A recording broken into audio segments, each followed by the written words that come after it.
Alright, hello. Okay, we're going to wrap this up with our final of the civil rights movements. We're going to be looking at, and we're going to be briefly looking at and touching bases on other movements that were occurring this time besides just the main civil rights movements. We're going to go ahead and start off with Native Americans. And these are all minority movements, by the way. So we're going to go ahead and start off with Native Americans. There we go. All right, so in the middle of the civil rights struggles, by so many different groups, there are so many different groups. American Indians were also beginning to kind of assert themselves more often, making their Native American activity.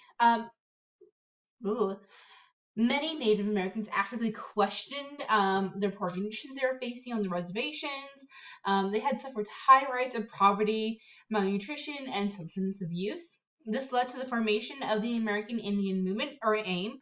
It was a radical group fighting for treaty rights overall. This led to a standoff on Wounded Knee and a series of wins for legal battles over land, mineral, and water rights. So achievements that came out of this was in 1968, you have the Indian Civil Rights Act that allows for self-rule and control of their own education that comes throughout this. Next, you also have in the 1980s gambling, hunting, and fishing rights that occurred for some of the tribes as well. All right, next movement, we're going to be looking at the Chicana Movement. So it is basically pointing out for Mexican Americans. It's a term of ethnic pride that was developed out of the Hispanic Civil Rights Movement. Right, the movement focused on three main points: farm workers, educational rights, along with voting and political rights. So what this occurs is that you have these main figureheads. You have Cesar Chavez, right? He is one of the main iconic figureheads that we see. And what he did is he made his life's mission to help the poor and the powerless, in particular those Mexican American farm workers. They paid only $1 a day for wearing and tired labor. So Chavez was able to actually organize all of these workers into a powerful labor union that was called the United Farm Workers of America, right? The political groups formed it also later on formed other political groups called La Raza Unida, which is United Race. And the United Race was actually created in a border town, and it led to the successful election of Hispanics on the school board and the town councils. And it was huge on non-violence throughout its lifetime of activism and protest. It followed along the footsteps of MLK. The other iconic figure that we see is Dolores Porta, who is the wife of Cesar Chavez. She was the co-founder of the National Farm Workers Association, which later on became the United Farm Workers, or the UFW, right? Even with ethnic and gender bias, she helped organize the 1965 Milano strike of 5,000 grape workers, and was the lead negotiator for the workers' contracts that followed afterwards. So the Chicana movement wasn't only just protest, it was also an explosion of showcasing cultural movements, right? So you have the Chicana mural movement, right? The Chicana mural movement began in the 60s and many Mexican American barrios in the Southwest. Artists began using walls of city buildings, housing projects, and schools and churches to depict Mexican American culture. An effort of Hispanics to kind of like reinvigorate their own cultural heritage, to say like, hey, we're not going to give up our culture. This is still our past. This is who we are and what represents us. Right? It was just kind of, it was because they were trying, and it was a try to reaffirm the cultural identities and to challenge racism overall. And you have these murals occur all over the Southwest. A lot of them are in El Paso. You have them in San Antonio, all this kind of stuff. So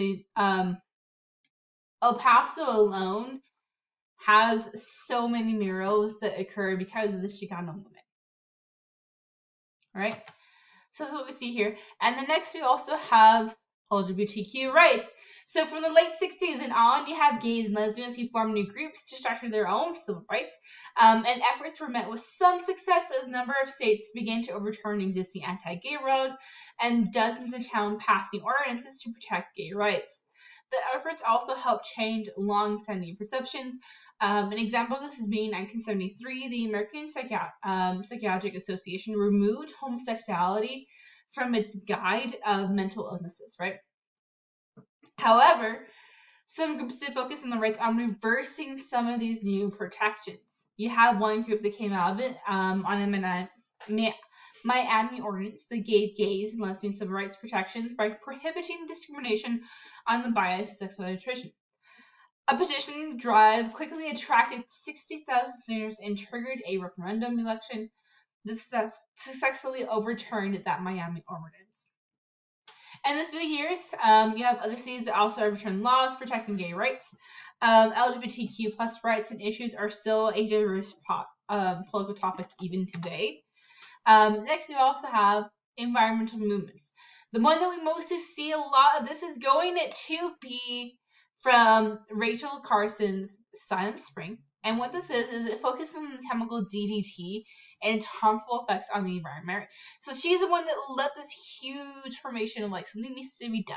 It led to the formation of the Environmental Protection Agency Act in 1970.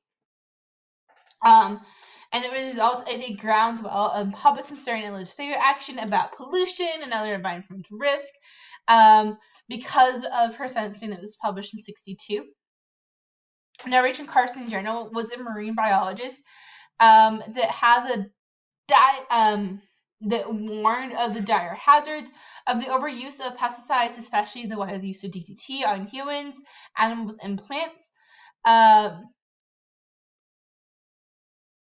basically, she uses the term Silent Spring to basically saying, like, that's what we're going to have because we're not going to have any birds left to sing. And her book provoked angry, sometimes even personal attacks by pesticides and agricultural industries that occurred because of this. Right, so this is what we see. And then next wave that we have is going to be feminism, right? So our first wave of feminism is going to be when we have the suffrage, right? 1920, with the 19th Amendment to women's suffrage, the right to vote. That's considered the first wave of feminism. And then in the 60s and 70s, we had the second wave come about, right? And as a message of feminism began to spread, women began to push for greater access to all sorts of jobs. They wanted equal pay, maternity leave, and child care centers. Feminists calls these issues the second wave of feminism, following the first wave that had established women's rights to vote. The second wave of feminism met with backlash, of course. Some women kind of resented that they felt was condescension on the parts of feminists towards homemakers who were happy raising their family at home and content to not pursue a career outside the home. Some people blamed the new feminists for rising divorce rates. They worried that children were being raised in daycare centers instead of by caring parents instead. Right? You have women groups that began to occur from all this. So you have Betty Friedan, who wrote The Feminist Mystique, and was credited to starting the modern day women's movement. Her book details many women's struggles to find their own fulfillment and identity that led to this. We also have what came out of it, the National Organization of Women, now, seeks fair pay and equal job opportunities. And in the 60s, legislators responded to the pressure that addressed the problems in gender equality, where Congress passed what was called the Equal Pay Act. And what it did, it prohibited discrimination on the count of sex in the payment of wages. And in 1964, Title VII of the Civil Rights Act banned employment. They added into it where it banned employment based on discrimination and led to what was called Roe v. Wade. Roe v. Wade, even today, right now, is actually in danger.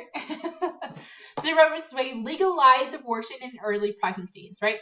So this is a case that went all the way up to the Supreme Court, and the Supreme Court's ruling in 1973 that declared that the right to privacy would include the right for women to regulate their own reproduction, and if necessary, by means of abortion within the first trimester, which is the first 3 months of a pregnancy, right? Roe v. Wade also divided opinion among feminists. Leading feminists like Betty Friedan openly supported abortion rights. However, other feminists, especially those who were Catholic and evangelical, supported economic and political rights for women, but opposed abortion as it was considered immoral. They thought the Roe decision violated the rights of the unborn. With other opponents of Roe, they organized the Right to Life movement that aimed for a total ban on abortions. Abortion became and remains a powerful, diverse of issues in many American politics even today. One thing that would never came about was the Equal Rights Amendment, right? So this is what happened. Basically what it was that equality of rights under the law shall not be denied by the United States or any states on the bias of sex. This received enough votes in Congress, but was never ratified by the states. So it kind of died, right? And there's a lot of opposition that came into this era overall. Yeah, Phyllis Schlafly, who argued that our era would actually decrease women's rights, right? And she's quoted saying, "Feminism is doomed to failure because it is based on an attempt to repeal and restructure human nature. Some women were happy with traditional rules, however, many felt undervalued by the women's movement as well." We also have, last slide, Title 9, right? And basically what it was, I'm going to read the quote out, is it says, "No person in the United States shall, on the basis of sex, be excluded from participation in, be denied the benefits of, or be subjected to discrimination under any education program or actively receiving federal financial insurance." Basically, it says schools were required to create equal athletic opportunities for women and girls. So it's saying like you have to have an equal thing, which is why if you see in many colleges today, you will have like these big, huge male like teams, like football, basketball, those kind of stuff. You'll see like these huge teams come about. However, you also get a lot more women's sports that begin about like soccer, volleyball, that begin to kind of occur is to kind of like balance out the teams that happen as well. And that is it for civil rights this week. Thank you so much for having your time here. If you have any questions, let us know. Bye, you guys.